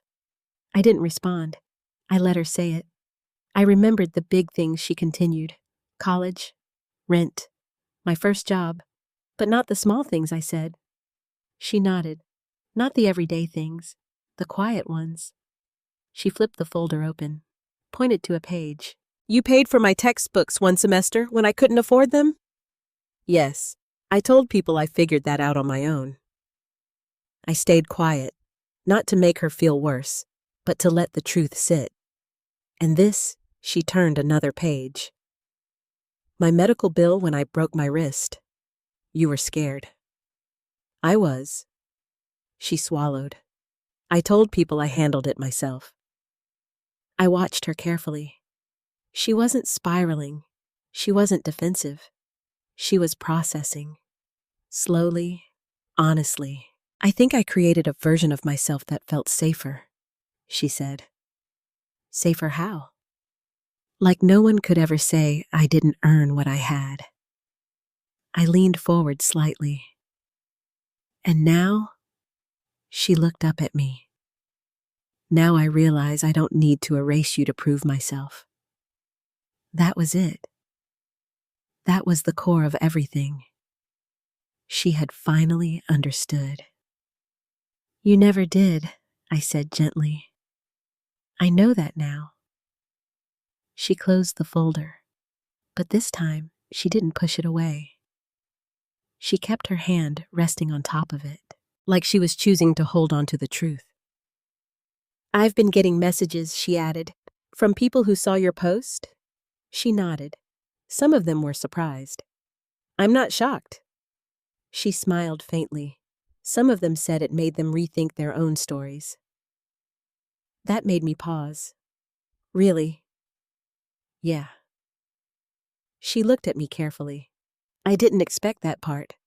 Truth has a way of doing that. She nodded. I think people are tired of pretending they did everything alone. That's because no one does. We sat quietly again. But it felt different now. Stronger. More grounded. I want to do something else, she said. What is it? She hesitated, then said it. I want to spend more time with you. Simple, but meaningful. Not just occasional dinners, she added quickly. Real time. I smiled. I'd like that. She looked relieved. I was worried you'd say no. Why would I say no? She shrugged slightly. Because I hurt you. I held her gaze. You did. She flinched slightly, but didn't look away.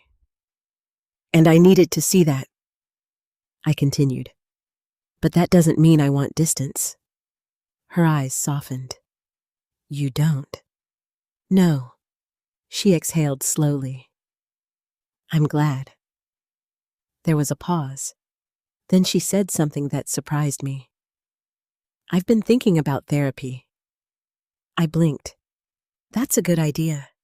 I think I need to understand why I felt like I had to rewrite things, she said.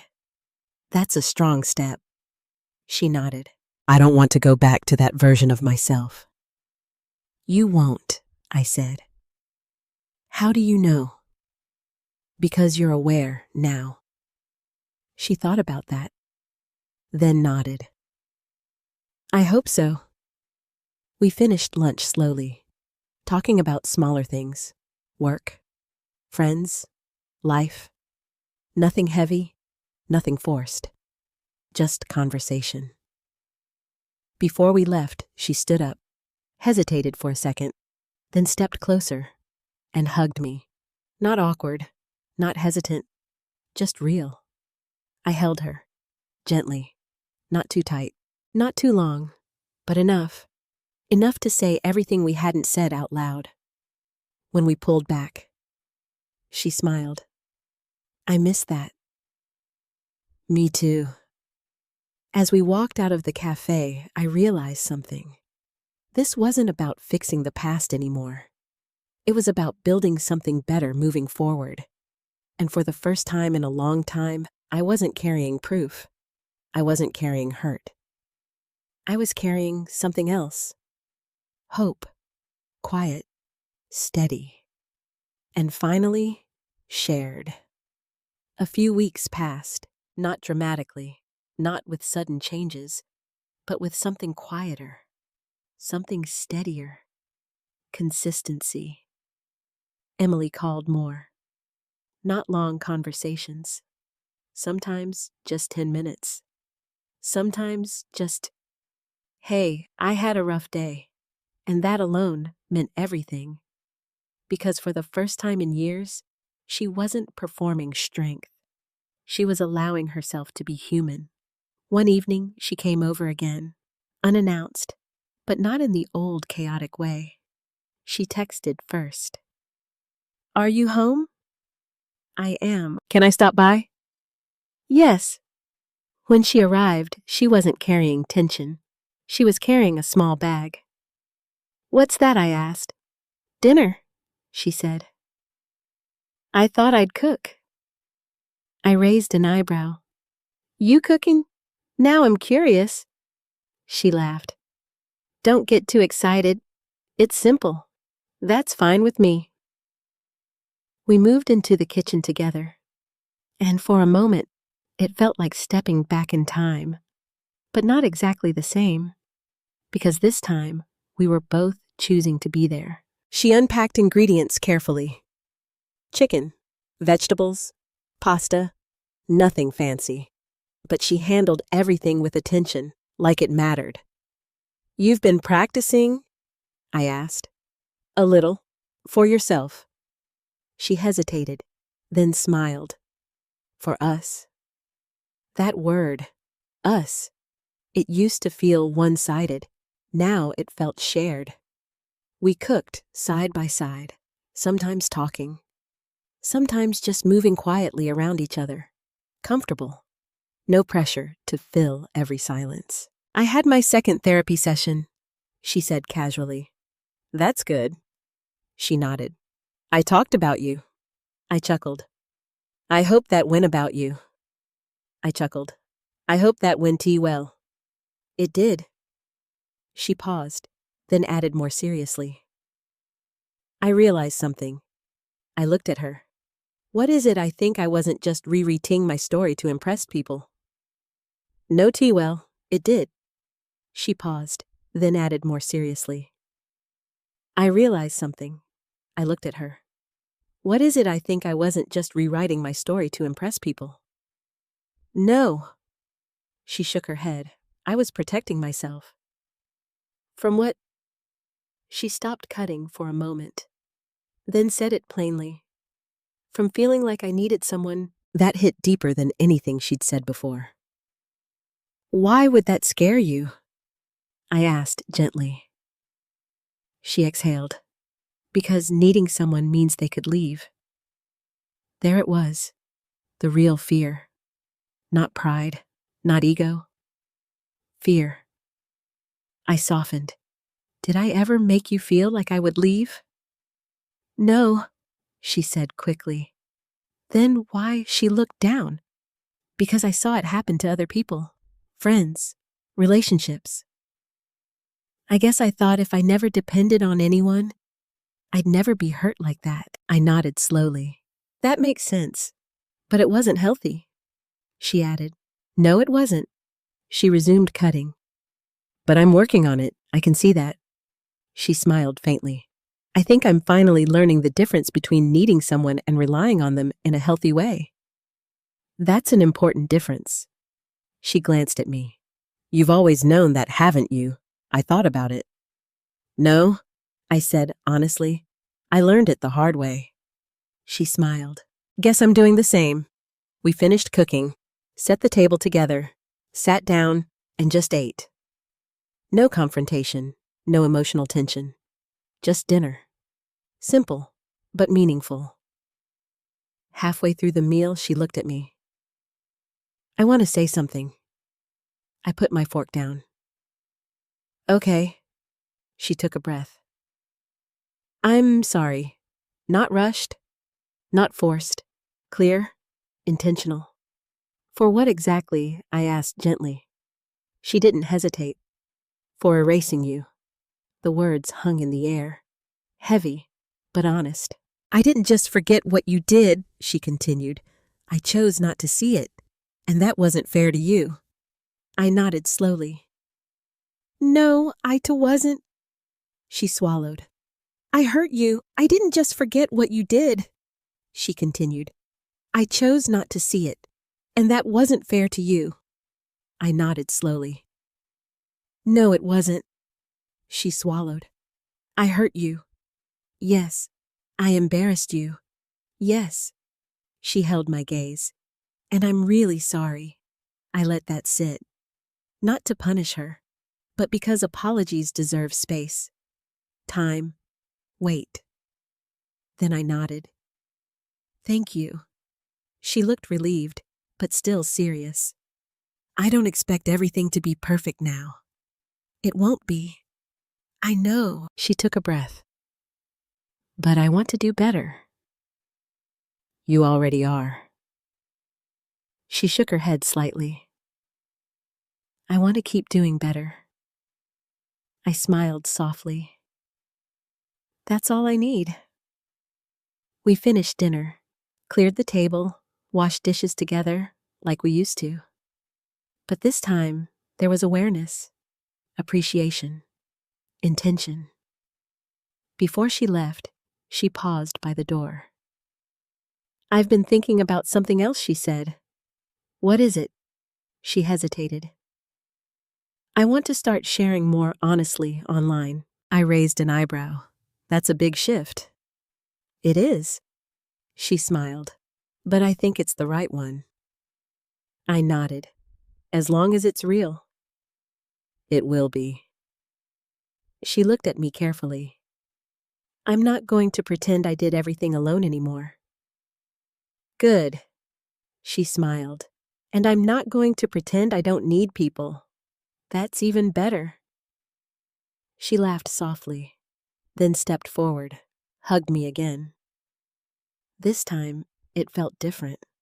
Not like something we were rebuilding, but something we had rebuilt. Strong, balanced, real. When she pulled back, she said one last thing. Thank you for not giving up on me. I looked at her. I never did. She nodded. I know that now. She left, and I stood there for a moment, in the quiet, thinking. Not about the past, not about what was said at that birthday dinner, but about everything that came after. Because sometimes, the moment you think everything breaks is actually the moment something real begins. And I realized something important. I didn't need the receipts anymore. I didn't need proof. Because the truth wasn't something I had to show. It was something we were finally living. Together. After everything that happened, I've had a lot of time to reflect. Not just on my relationship with my daughter, but on something much bigger. Sometimes, the deepest wounds in a family don't come from hatred or anger. They come from silence, from misunderstanding, from the stories we quietly rewrite in our own minds until they feel like truth. Emily didn't wake up one day and decide to hurt me. She built a version of herself that felt safe, strong, and independent, but in doing so, she slowly erased the parts of her life that didn't fit that image. And I let it happen longer than I should have because I thought love meant staying quiet. But here's what I've learned. Love doesn't mean shrinking yourself to keep the peace. And independence doesn't mean pretending you got there alone. Every single one of us is shaped by someone who showed up when it mattered, whether we acknowledge it or not. The real strength isn't in denying that. It's in honoring it. If you're watching this and you've ever felt overlooked, erased, or misunderstood by someone you love, I want you to know this: your effort matters, even if it's not recognized right away. And if you're on the other side, if you've ever rewritten your story to protect yourself, maybe it's time to take a closer look at what you've left out. I'd really love to hear your thoughts. Have you ever experienced something like this, either as a parent or as a child? What would you have done differently? Share your story in the comments.